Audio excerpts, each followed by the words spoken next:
So, Game 4 of the NBA Finals has just concluded with the Denver Nuggets taking a 3-1 lead over the Miami Heat. The Denver Nuggets are now just one win away from their first championship in franchise history and one win away from NBA history. This was a very interesting game to watch from start to finish. For the Denver Nuggets, it was a collective effort to get this win. 3 players had 20 or more points. That included the likes of Nikola Jokic, Aaron Gordon, and Bruce Brown. Jamal Murray had a 15-point, 12-assist game. Kentavious Caldwell-Pope had 2 crucial three-pointers. And despite Michael Porter Jr.'s three-point shot not falling, he still had 11 points and 3 rebounds. Looking at this game from the Miami Heat's perspective, Jimmy Butler had 25 points, 7 rebounds, and 7 assists. Bam Adebayo pitched in a 20-point double-double, 13 points and 7 assists off the bench for Kyle Lowry, and 12 points from Duncan Robinson. Kevin Love was very effective from the field, but all in all, it just wasn't enough. But as we know, the box score doesn't tell the whole story.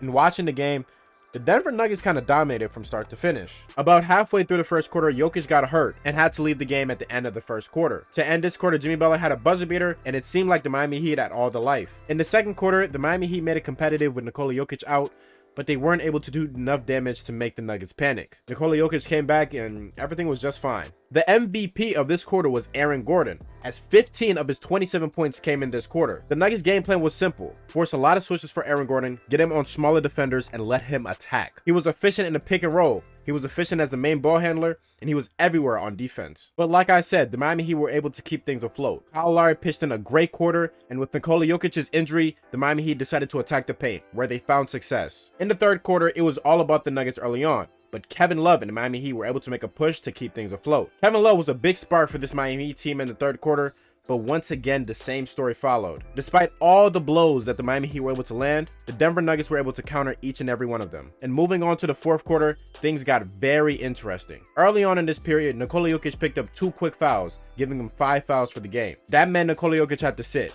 and right after that, the Miami Heat went on a 5-0 run.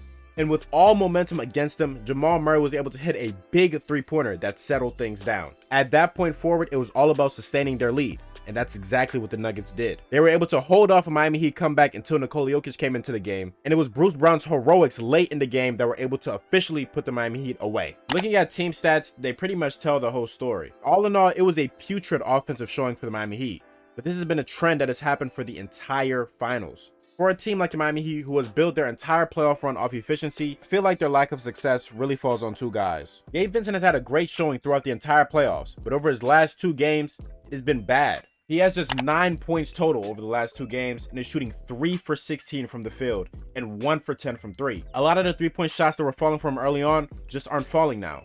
And the biggest issue is his shot quality. It's a lot of inefficient shots, looking to foul bait and draw calls that you just aren't going to get in the finals. The second biggest culprit has been Max Strus. In game 1 of the finals, he stunk it up. He came back in game 2 and was strong, but over the last 2 games, it has been similar to game 1 and is shooting a horrendous 5 for 31 in this finals. He's already somewhat of a liability on defense, and not having the 3-point shot knocking down just makes things even worse. And that's the biggest thing for the Miami Heat. You have to rely on the Gabe Vincents and the Max Struses to shoot lights out from 3, and they just haven't done that. But for me, I believe the series is wraps. It looks to me as if the Denver Nuggets are going to be the NBA champions. And it's history being made. The Denver Nuggets are going to become the first non-Texas or non-California Western Conference team to win an NBA championship since the Seattle Supersonics did it in 1979. And all this championship is going to do is elevate every player on this team. Jamal Murray is going to be a consensus top player now. Nikola Jokic, the biggest question surrounding him since he won back-to-back MVPs was, can he win?